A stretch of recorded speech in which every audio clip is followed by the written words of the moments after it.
يا قارئ القرآن.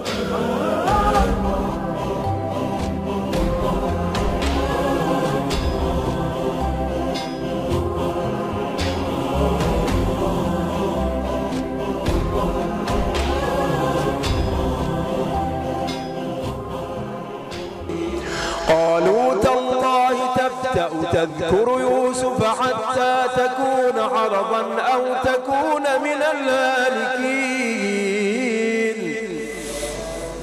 قال إنما أشكو بثي وحزني إلى الله وأعلم من الله ما لا تعلمون.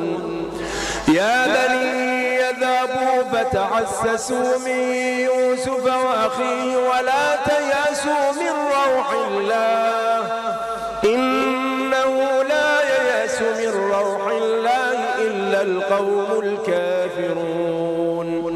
فلما دخلوا عليه قالوا يا أيها العزيز مسنا وأهلنا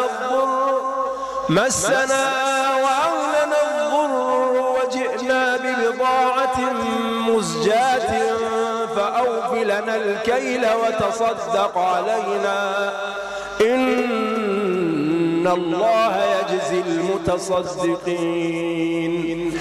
قال هل علمتم ما فعلتم بيوسف وأخيه إذ أنتم جاهلون؟ قالوا أئنك لأنت يوسف؟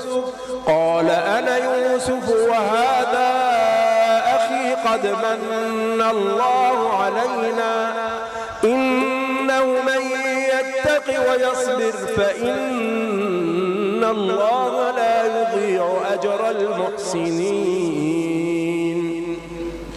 قالوا تالله لقد آثرك الله علينا وإن كنا لخاطئين.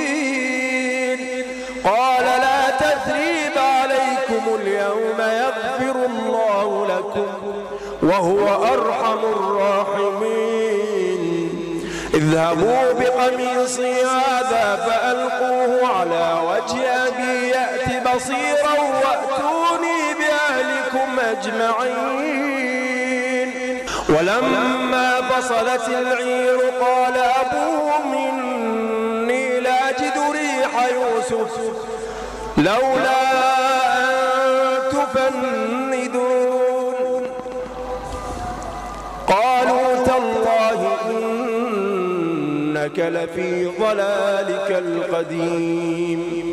اللهم صل وسلم وزد وبارك على رسول الله.